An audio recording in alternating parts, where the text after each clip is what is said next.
Hey guys, কেমন আছো? আশা করি ভালো আছো। আবারও নিয়ে চলে এলাম নতুন একটা ভিডিও। ভালো লাগলে লাইক কমেন্ট করবেন আর সব বন্ধুদের কাছে ভিডিওটা শেয়ার করে দেবেন। ভিডিওটা পুরোপুরি দেখবেন, টেনে টেনে দেখবেন না, তাহলে কিছুই বুঝতে পারবেন না। দেখো, আমি এখানে একটু বেলে মাছ নিয়ে এসেছি। বেলে মাছটাকে ভালো করে ধুয়ে নুন মাখিয়ে আমি তাড়াতাড়ি করে ভাজা বসিয়ে দিয়ে দিয়েছি। এবার দেখো, আমার বেলে মাছগুলো খুব সহজে তাড়াতাড়ি আমি ভেজে নিয়ে নিচ্ছি। এবার ভাজা হয়ে গেছে এক এক করে অনেকগুলো বেলে মাছ। অবশ্য অনেকটা বেলে মাছ ছিল এখানে। তাড়াতাড়ি করে আমি ভেজে নিয়ে নিচ্ছি। খুব সহজে তাড়াতাড়ি হয়ে যাচ্ছে এমনি রান্না। অবশ্য বেলে মাছটা কেটেই নিয়ে এসেছিলাম দোকান থেকে, এনে বাড়িতে এনে ভালো করে ধুয়ে নিয়েছি। নিয়ে ভালো করে ভেজে টেজে নিয়ে আমি এখন এই গোটা জিরে তেলের ভিতরে দিয়ে দিলাম। দিয়ে এবার আমি যেটুকু মশলা দেবো দিয়ে দিচ্ছি।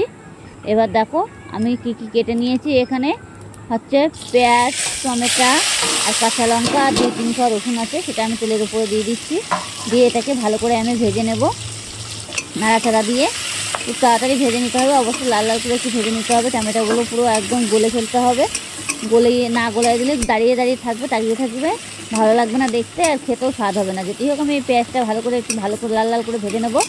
আর সবসময় এটা মাথায় রাখবে, এই যত মশলা ভাজবে তত তরকারি টেস্টি হবে, খেতেও ভালো লাগবে।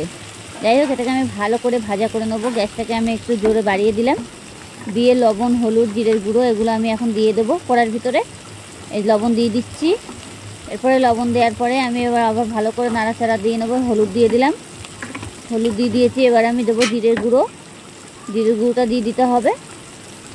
জিরের গুঁড়োটা দিয়ে ভালো করে এটা নাড়াচাড়া দিতে হবে। হলুদ দিয়েছি, এবার জিরের গুঁড়ো দেবো তাড়াতাড়ি করে। অবশ্য আমার একটু সমস্যা হয়ে গেছিলো। সমস্যা বলতে কিছুই না, আমি যে পেছন ক্যামেরা করতে গিয়ে যে তার জন্য আমার একটু দেরি হয়ে গেছিলো দিতে। যাই হোক, কিছু মনে করবেন না। তাও দেখো, এবার আমি জিরের গুঁড়ো দিয়ে দিয়েছি। এই যে দিয়ে এবার আমি ভালো করে এবার নাড়াচাড়া দেবো। এখন তেলের ভিতরে দিলে পরে এগুলো কাঁচা গন্ধ ভাবটা থাকে না, আর তরকারি টেস্টি আসে আলাদা। আর সবসময়ের জন্য তেলের মধ্যে মশলা দেওয়াটাই বেটার। দিলে মশলাটাও ভাজা হয়ে যাবে। যেটি হোক, কাঁচা মশলা থাকে তো, তার জন্য পুরোটাই ভাজা হয়ে যাবে। আর এমনি সবজির মধ্যে কাঁচা মশলা দিলে সে গন্ধটা আলাদা বেরোবে, আর তেলের ভিতরে মশলা দিয়ে ভাজলে পরে সেটাও গন্ধ আলাদা বেরোবে, আর খেতেও খুবই স্বাদ লাগবে মশলাটা ভেজে নিলে। আর এমনি কাঁচা দিলে সে স্বাদটা আলাদা পাওয়া যায়। যাই হোক, আমি এমনি সবসময় যখনই রান্না করি তখনই তেলের ভিতরে মশলাটা দিয়ে রান্না করি। কম বলতে গেলে খুবই কম, তখনই আমি একটু কাঁচা মশলা দিয়ে দিই। যাই হোক, আমার যা কাটা ছিল এখানে আছে পুঁই শাক আর কাঁঠালের আঁটি, আলু দিয়ে আমি এটাকে এখন রান্না করব। যেটি হোক, আমি ভালো করে তাড়াতাড়ি করে কেটে নিয়েছি। কেটে নিয়ে ধুয়ে আমি একবারে বসিয়ে দিয়েছি। তার আগে তো আমি মাছগুলো ভেজেই নিয়েছি। আজকে মাছ দিয়ে, কাঁঠালের আঁটি দিয়ে আর আলু দিয়ে রান্না হবে। খেতেও খুবই স্বাদ হয় অবশ্য কাঁঠালের আঁটি দিয়ে আর বেলে মাছ দিয়ে রান্না করলে। এত স্বাদ হয় সে একটু খেলে আবার পরেক্ষণে আবার খেতে ইচ্ছা করবে। যাই হোক, আজকে আমার হাজব্যান্ডের খুব ইচ্ছা হচ্ছিলো যে কাঁঠালের আঁটি দিয়ে রান্না করবে, পুঁই শাক দিয়ে আর আলু দিয়ে। বেলে মাছ পছন্দ হয়েছে, বাজার থেকে কিনে নিয়ে এসেছে হঠাৎ করে। অনেকদিন আমরা বেলে মাছ খাই না, আর সবসময় অনেক রকম মাছ খাই বলতে কি তেলাপিয়া মাছ অনেক কিছু নিয়ে আসি, যার জন্য হঠাৎ করে বেলে মাছের দামটাও প্রচুর ছিল। 500 গ্রাম বেলে মাছ হচ্ছে তোমার নিয়েছি তোমার 70 টাকা। তার বুঝতে পারছো, তাও আবার জ্যান্ত না, মোড়াটা। আর জ্যান্ত হলে তো বেলে মাছের ধারেই যাওয়া যায় না। কিন্তু বেলে মাছটা খেতে ভালো লেগেছে, মিথ্যে কথা বলবো না। দেখতেও তো ভালো, এখনও খাইনি। খেতে ভালো লেগেছে বলছি কেন, যেটি হোক এখনও খাইনি, খাওয়াতে হবে। যেটি হোক, আমি এবার কষাই করেছি। এখন আমি থালা দিয়ে কিছুক্ষণের জন্য ঢেকে দেবো। 5 মিনিট ঢেকে দেবো। ঢেকে দিয়ে আমি আবার 5 মিনিট পরে ফিরে আসছি। যেটি হোক, ঢেকে দিয়েছি। এবার আমি এটাকে আগ্রহ করে দেবো, দিয়ে এটাকে ভালো করে নাড়াচাড়া দেবো।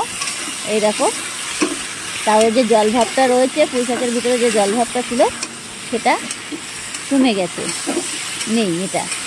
এবার এরকম কষাই করে পুরো জলটাকে মারতে হবে, মেরে তারপরে আমি জল দেবো কড়ার ভিতরে। এখন তো দিব না, এটাকে ভালো করে কষাই করে নেব। লাল লাল করে একটু ভেজে নেবো, মশলাটা একদম পুরো মাখা হয়ে যাবে। আর এমনি পুঁই শাকগুলো নেতিয়ে গেছে, দেখতেই পাচ্ছ। অবশ্য হাফ শুদ্ধ ভাব হয়ে গেছে। যত কষাই করবে সাথে সবজি খেতে খুবই ভালো লাগবে, বিশেষ করে সবজির তরকারি। আর যে কোনো তরকারি অবশ্য কষাই করে রান্না করাটাই বেটার। আমার তো ভালো লাগে কষাই করে রান্না করতে, আপনাদের কি মনে হয় জানি না।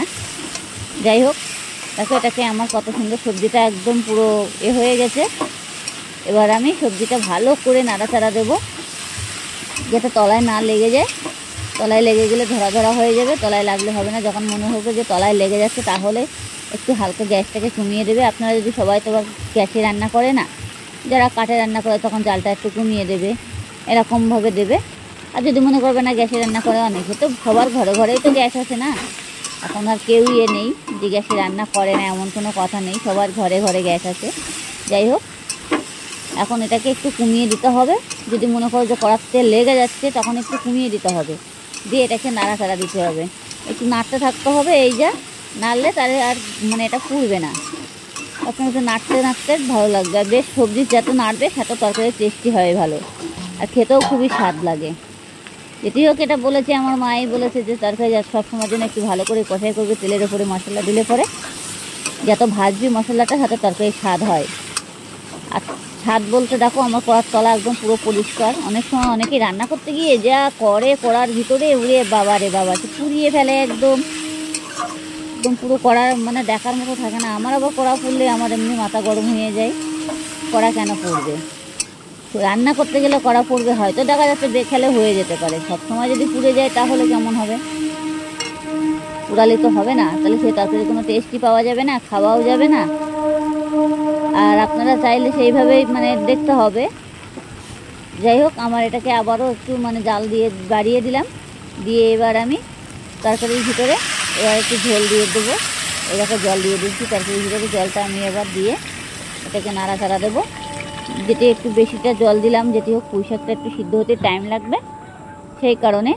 যাই হোক, এটা জল দিয়ে আমি এবার নাড়াচাড়া দিয়ে এটাকে কিছুক্ষণের জন্য আমি ঢেকে দেবো। যেটি হোক, এটাকে আমি এখনও ঢাকিনি। এবার আমি এটাকে ঢেকে দিলাম। আমি আবারও 5 মিনিট পরে ফিরে আসছি। দেখতেই পাচ্ছে ঢেকে দিয়েছি। ঢেকে দিলে তরকারির স্বাদটাই আলাদা পাওয়া যায়, গন্ধটা ছুটবে রয়ে যায় না। যাই হোক, আমার তরকারিটা অলরেডি ফুটে গেছে। এবার আমি মাছটা দিয়ে দিচ্ছি। যে মাছটা দিয়ে আস্তে আস্তে করে মানে বেলে মাছটা সবসময়ের জন্য আস্তে করে চুবাই চুবাই দিতে হবে। বেলে মাছটা এমনি ছাড়িয়ে ছাড়িয়ে যায় ভোলা মাছের মতন, যার জন্য দেখো। আর কালারটাও কত সুন্দর চলে এসছে, মনে হচ্ছে যে আমি সর্ষে বাটা করেছি। অবশ্য আমি সর্ষে বাটা দিই না, আমাদের সর্ষে বাটা খেলে অনেক সময় গ্যাস হয়ে যায়। আমাদের সর্ষে বাটার তরকারিটা খুবই কম খাওয়া হয়, কিন্তু চাইলে দেওয়া যেত। কিন্তু সবজির মধ্যেও সর্ষে বাটা দেওয়া যায়, অসুবিধা হয় না, তরকারির টেস্টটাই বেশি পাওয়া যায়। যাই হোক, দেখো আমার তরকারির কালারটা কত সুন্দর চলে এসেছে। হালকা একটু ভাজা মশলা ছিল, সেটাকে আমি একটু ছড়িয়ে দিয়ে দিয়েছি। জিরে ভেজে রেখে দিয়েছিলাম, সেটাকে আমি ওপরে ওপরে দিয়ে দিয়েছি।